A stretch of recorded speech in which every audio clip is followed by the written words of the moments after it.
Skrewball. My upbringing in peachy, humid Atlanta, Georgia, as the youngest of 6 kids, was often chaotic. 5 girls, and then me. Surprise! Literally, I was a surprise. And when the delivery doctor told Mom it was a Dyer baby boy, she laughed. Ho, ho, ho. Gender considerations necessitated that Constance became John V. And my long-running pun line about my own name has been and remains, I'm a fifth of JD and my dad's a court. Woo! So whether due to inborn creativity, some spiritual muse of the ancients, or just a sometimes need to escape others' verbal abuse or alcoholism, young me, you identify as a yeah, sorry. Young me discovered our modern media soundtrack, just playing everywhere and in the background. I also noticed that my fascinating artistic sister Margaret loved the campy old black and white movies and TV shows.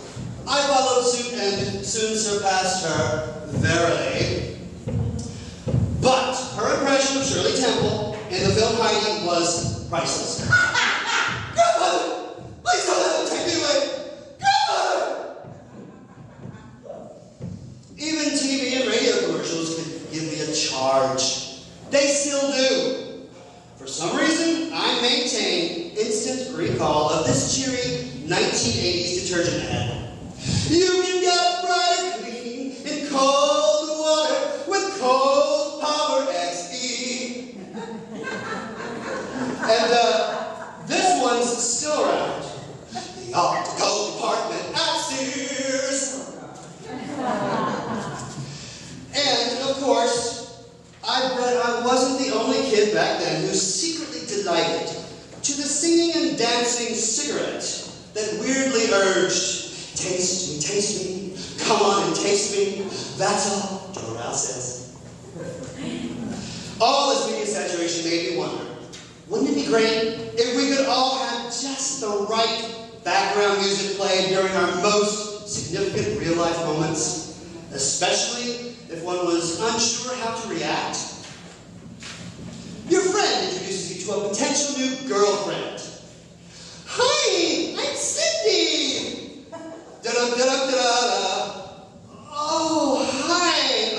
Oh my gosh, I just realized I left my oven on. You guys, don't wait for me. This may take a while. Or you're at a job interview, and the recruiting manager says, here at Big Co, we do things a little bit differently. Oh, shoot! I forgot to put my money in the parking meter. Just go ahead and see the next applicant. I can reschedule. Buckwheat holiday parking. Seriously, who among us would not want to be just a little prepared for bum bum bum? This is the soundtrack of our lives. My parents' fondness for the sauce was chaotic for young John Todd.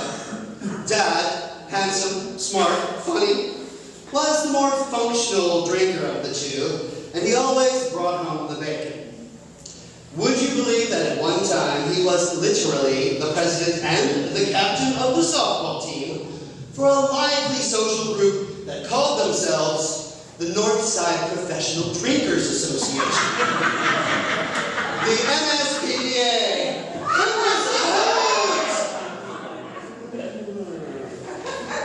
Mom, the intellectual, loved her daily libation, bourbon blend and water on the rocks.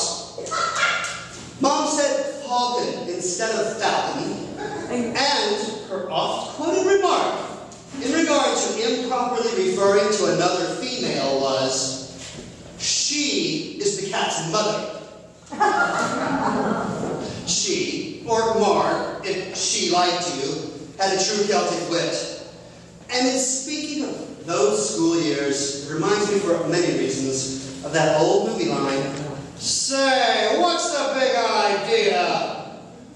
Completely aside from my own very real issues at the time of emotional sublimation, now Mom, my sensitive and kind best friend, had contracted emphysema and a collapsed lung from her many decades-long 2-pack-a-day smoke habit. True green cigarettes. They bragged about their filters in the commercials.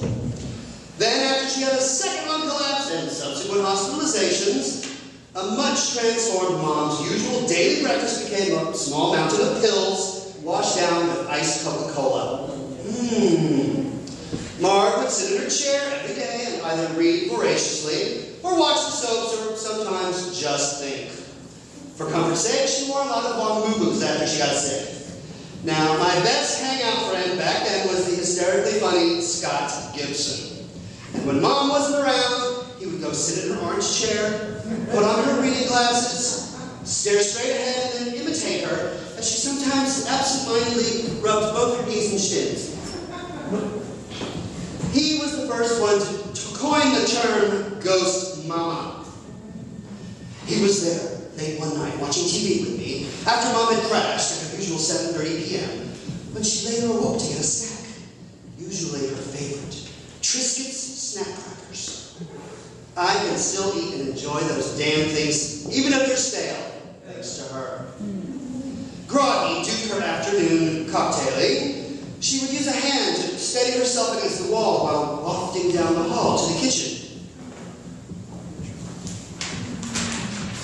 Scott heard her hand sliding against the wall, and he watched as she eerily wafted by, both of us to the kitchen, her sheer flowy nightgown trailing behind, just like those mysteriously entranced women usually found in 1940s horror movies. The dark kitchen was silent as the Triscuits were surreptitiously snapped upon, along with a small glass of milk.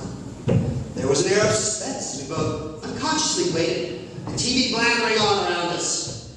Then, finished, quietly glided back to her bedroom, the other hand now sliding against the wall.